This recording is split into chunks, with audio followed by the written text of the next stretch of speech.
अब्दुल रहमान मक्की लश्कर ए ताइबा का एक टॉप ऑपरेटिव और डेप्यूटी लीडर। इसके साथ साथ 26/11 का जो हमला भारत के ऊपर मुंबई के ऊपर हुआ था, जिसमें 150 से ज्यादा लोगों की जान गई थी, कई लोग इंजर हुए थे। अब उनकी जान जा चुकी है, उनकी डेथ हो चुकी है।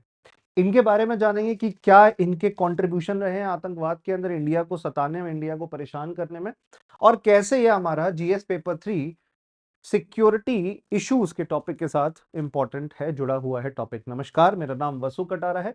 निर्णय आईएएस की तरफ से मैं आप सबका स्वागत करता हूं। इस वीडियो को लाइक जरूर करिएगा। जो हमारा एफर्ट, जो हमारा टाइम इन वीडियोस को बनाने में जाता है, उसको सराहना देने के लिए और हमें सपोर्ट करने के लिए। And also please share the video with your friends and subscribe to our channel. Let's start. पहली बात तो ये अब्दुल रहमान मक्की, ये हैं कौन? He is one of the top accused जिन पे एक्यूजेशन लगा था 26/11 हमले का। ये डेप्यूटी लीडर तो हैं ही, और साथ साथ ये रिश्तेदार भी हैं हाफिज सईद के। अब आप हाफिज सईद का नाम सुना है, आप जानते हो कौन है Hafiz Saeed. Hafiz Saeed is the mastermind of 26/11। ये उनके ब्रदर इन लॉ थे।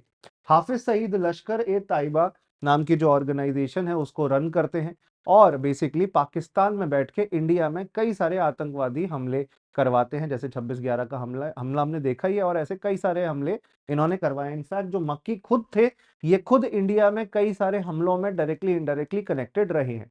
इन्होंने लश्कर ए तैयबा में बहुत अलग अलग पोजीशन संभाली है, जैसे कि for example chief of foreign relations department, जो इसका एक शूरा नाम की बॉडी है। अब आप कहोगे शूरा क्या है, तो बेसिकली आतंकवादी संस्था की एक गवर्निंग बॉडी थी, जो day to day administration, day to day governing का, गवर्नेंस का काम करती थी। मतलब देखो, आतंकवादी संस्था को संभाला जाता था जिस बॉडी के द्वारा, शूरा के, उसके मेन मेंबर थे। जैसे एक सरकार होती है, सरकार के कुछ मंत्री होते हैं, वैसे ही ऐसे एक मंत्री जैसी पोजीशन संभालते थे चीफ ऑफ फॉरेन रिलेशंस की।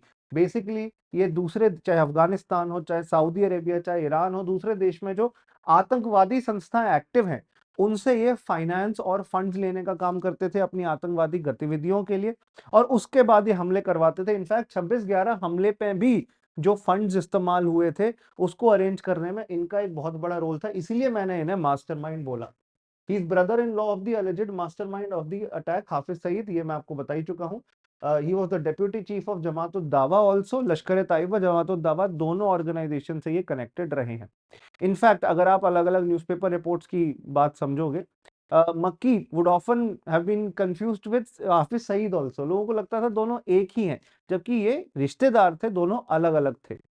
इनके ऊपर $2 मिलियन की, $2 मिलियन के करीब की बाउंटी तक रखी गई थी इनके सर के ऊपर की, अगर ये डेड और अलाइव पकड़े गए, अगर इनकी बॉडी मिली, तो सरकार $2 मिलियन प्रोवाइड करेगी।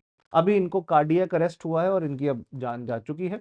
इसके साथ साथ he has been sentenced 6 months imprisonment in a connection with terror financing case in 2020। अब टेरर फाइनेंसिंग क्या है, यूपीएससी के लिए ये इंपॉर्टेंट है। एक कहावत है that finance is the life blood of a terror organisation. अगर पैसा नहीं होगा तो कोई भी आतंकवादी संस्था ग्रो कर ही नहीं सकती है। अब आतंकवादी संस्थाओं को जो रेडिकलाइज करती है लोगों को, उनको फंड्स आम जनता से मिलता है। एक तो पब्लिक हो गया, पब्लिक डोनेशन, पब्लिक चैरिटी के बेसिस पे काम किया जाता है। और हाफिज सईद तो खुद एक रिलीजियस गुरु के तौर पे खुद को पोर्ट्रे करते हैं, एक धर्म गुरु के तौर पे खुद को पोर्ट्रे करते हैं, या एक एजुकेशनिस्ट के तौर पे कि उनके कॉलेजेस चल रहे हैं और स्टूडेंट्स उनसे प्यार करते हैं, ऐसा कहकर ये पोर्ट्रे करते हैं। और जबकि उस आड़ में वो पैसा आतंकवाद के अंदर इस्तेमाल कर रहे हैं, और पाकिस्तान की सरकार उन्हें इस चीज को करने से रोक भी नहीं रही है। तो सबसे पहले तो पब्लिक से फंड रेज किया जाता है, फिर स्टेट स्पॉन्सर्ड टेररिज्म, सरकारें भी आतंकवाद को सपोर्ट करती है, और पाकिस्तान की सरकार तो कई बार लिप्त पाई गई है आतंकवादी संस्थाओं को डायरेक्टली इनडायरेक्टली फंड्स और फाइनेंस प्रोवाइड करते हुए। बल्कि पाकिस्तान की जो आईएसआई है, इंटर सर्विस इंटेलिजेंस, उस पर आरोप लगता है। उसकी तो जो टैगलाइन है, या उसका तो मेन जो ऑब्जेक्टिव वो है कि इंडिया को हजारों तरीके से परेशान करो, ब्लीड इंडिया थ्रू 1000 कट्स। हजारों कट जैसे होता है ना शरीर पे, आप 1000 जगहों पे चीरे मारोगे तो धीरे धीरे खून बहेगा और धीरे धीरे जान चली जाएगी। ऐसे इंडिया को 1000 चीजों में फंसा दो, डेवलपमेंट के रास्ते पे जा नहीं पाए, और धीरे धीरे इंडिया में टेंशन बढ़ती रहे और ब्रेक हो जाए। ये आईएसआई का मेन ऑब्जेक्टिव, और इसलिए आईएसआई फंड्स प्रोवाइड करता है। तो डायरेक्टली इनडायरेक्टली फंड्स प्रोवाइड करता है ऐसी आतंकवादी संस्थाओं को, और मक्की इसी में तो इन्वॉल्व थे। मक्की आईएसआई हो गई, इंटेलिजेंस एजेंसीज, टेररिस्ट एजेंसीज, आम जनता सबसे कनेक्शन में रहते थे, फंड्स पैसे का इंतजाम करते थे, रिक्रूट करते थे आतंकवादियों को, युवाओं को, यूथ को, और फिर उनका इस्तेमाल करके वायलेंस फैलाने के लिए उनको आतंकवाद के रास्ते पर डाला जाता था। इंडिया में अटैक प्लान करने के लिए उन्हें मोटिवेट किया जाता था। कई लोग तो जम्मू एंड कश्मीर के अंदर भी बरगलाए गए हैं। सन 2000 के अंदर दिसंबर 22 को दिल्ली के लाल किले पे भी एक हमला हुआ था, उसमें भी इनका नाम आया था। इसके साथ साथ सीआरपीएफ कैंप है रामपुर जम्मू के अंदर, वहां पर भी हमला हुआ था, उसमें भी इनका नाम आया। तो सिर्फ मुंबई अटैक से ही ये फेमस नहीं है, इन्होंने इंडिया में कई जगहों पे अपने हमले करे।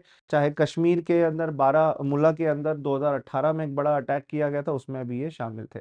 तो अल्टीमेटली इनकी अब मृत्यु हो चुकी है।